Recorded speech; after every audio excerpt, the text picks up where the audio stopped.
Hello বন্ধুরা, চলে এসেছি আজকে নতুন একটা রেসিপি নিয়ে। আজকে এই রেসিপি হচ্ছে ডিমের চপ।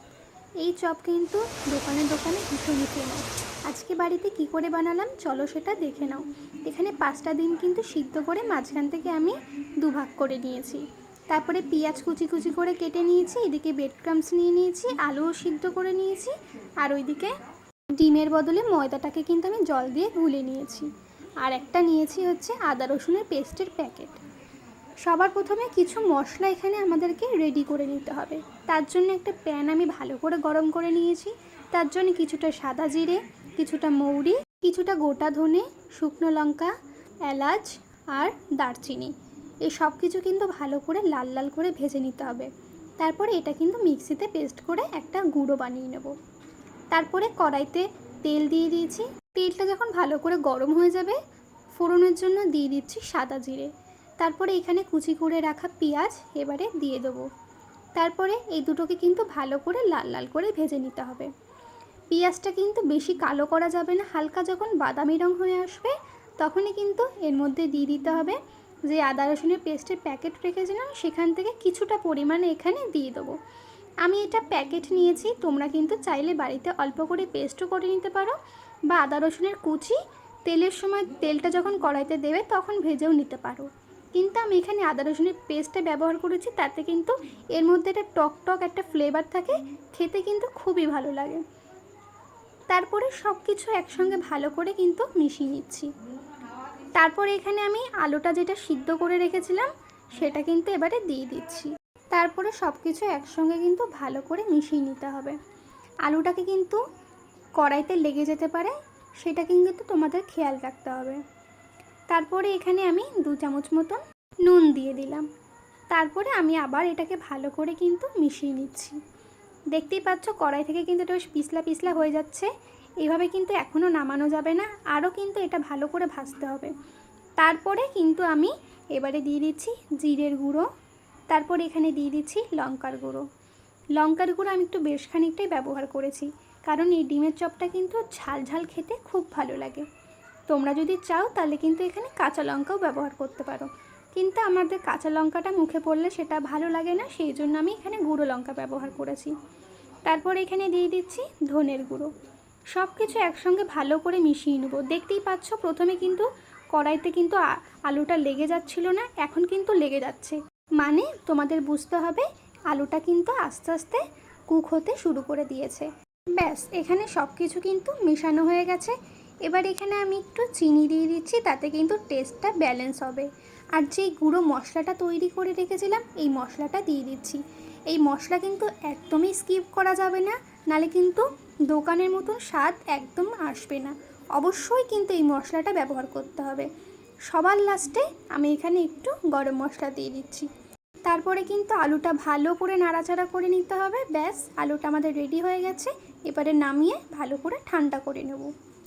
এদিকে আমি সব কিছু কিন্তু রেডি করে নিয়েছি। আলুটা ঠান্ডা হয়ে গেছে, এবার আলুটা হাতের মধ্যে নিয়ে ভালো করে গোল করে নেব। এই জিনিসটা কিন্তু তোমাদের ভালো করে খেয়াল রাখতে হবে। তারপরে আমি একটা ডিমের স্লাইস নিয়ে এই যে গোল করে নিয়েছি, এইভাবে ডিমের স্লাইসটা কিন্তু আমি আলুর মধ্যে এরকম করে বসিয়ে নেব। অবশ্যই কিন্তু এরকম উল্টো দিক করে বসাতে হবে, নালে কিন্তু ডিমের কুসুমটা খুলে যেতে পারে। তারপর আলুটা উপর থেকে দিয়ে এরকম ভালো করে আমি কিন্তু গোল শেপ দিয়ে নিচ্ছি। এই ডিমের চপের রেসিপিটা কিন্তু ভীষণই সহজ, অবশ্যই তোমরা বাড়িতে ট্রাই করো। এইদিকে কথা বলতে বলতে কিন্তু ডিমের চপের শেপটা কিন্তু আমি তৈরি করে নিয়েছি। এরকম করে কিন্তু আমি বাকিগুলো সেম করে তৈরি করে নেব। আর সব কিছুর আগে কিন্তু তোমাদেরকে হাতে তেল মেখে নিতে হবে, মানে তোমাদের এই আলুটা হাতে নেওয়ার আগে কিন্তু হাতে একটু তেল মেখে নিতে হবে, নালে কিন্তু হাতে একটু লেগে যেতে পারে। আমি কিন্তু হাতে তেল মেখে নিয়েছি, ওই জন্য কিন্তু এখন আমার হাতে লাগছে না।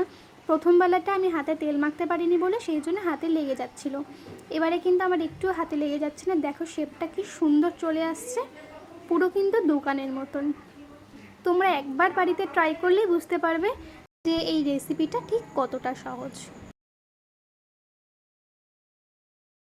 ব্যাস, রেডি হয়ে গেছে। আমি এরকম করে কিন্তু বাকিগুলোকেও রেডি করে নেব।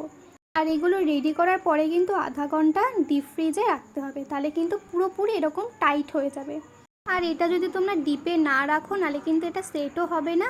আর যখন তোমরা এই আটার জলের মধ্যে এটাকে মিক্স করবা, মানে যখন মিশাবা, তখন কিন্তু এটা পুরোপুরি একদম গলে যাবে।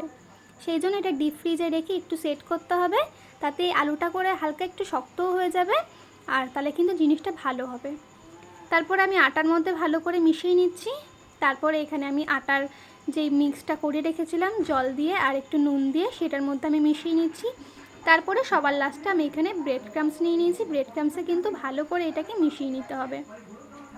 তোমরা যদি চাও এটাকে কিন্তু একবার করে কোটিং করতে পারো, কিন্তু আমি যেহেতু ডবল কোটিংটা খেতে বেশি পছন্দ করি, সেই জন্য এটাকে কিন্তু আমি ডবল করে কোটিং করে নিচ্ছি। তাতে কি হবে, উপরটা ভালো ক্রিস্পি হবে আর ভেতরটা কিন্তু একটু নরম নরম থাকবে। ডিমের ফ্লেভার সব কিছু মিশিয়ে কিন্তু দারুণ একটা স্বাদ হবে। ব্যাস এরকম করে কিন্তু সবকটা আমি ডবল কোটিং করে নেব আর সুন্দর করে সাজিয়ে নেব। রেডি আমার সবকটা ডিমের কাটলেট। এবার কিন্তু ভেজে নেওয়ার পালা। আর আজকে কিন্তু ভালো ঝমঝমিয়ে বৃষ্টি পড়ছে। এই বৃষ্টির দিনে যদি ভালো ভাজাপুরি হয় মুড়ির সাথে, তাহলে কিন্তু জমেই যায়। সেই জন্য আজকে ডিমের চপ বানানোর প্ল্যানটা করলাম। কড়াইতে তেল দিয়ে দিয়েছি। তেলটা যখন হালকা একটু গরম হয়ে আসবে, তখন আমি এখানে ডিমের চপগুলো দিয়ে দেবো। তেলটা কিন্তু লো টু মিডিয়াম রাখতে হবে, হাই ফ্লেমে রাখলে কিন্তু হবে না। তাহলে কি হবে, উপর দিকটা ভালো ভাজা হয়ে যাবে, ভিতর দিকটা কিন্তু কাঁচা থেকে যাবে। সেই জন্য লো টু মিডিয়ামে কিন্তু এই ডিমের চপটা ভেজে নিতে হবে। আর একটু তোমরা লাল লাল করে ভেজে নেবে, তাহলে কিন্তু খেতে আরও বেশি ভালো লাগে। যেহেতু ব্রেড ক্রাম্বস দেওয়া রয়েছে, সেই জন্য কিন্তু অতটা লাল লাল করে না ভাজলেও চলে, কিন্তু আমি একটু লাল লাল করে ভেজে নিয়েছি, তাতে স্বাদটা কিন্তু দ্বিগুণ হয়। ব্যাস আমাদের ডিমের চপগুলো কিন্তু ভাজা রেডি।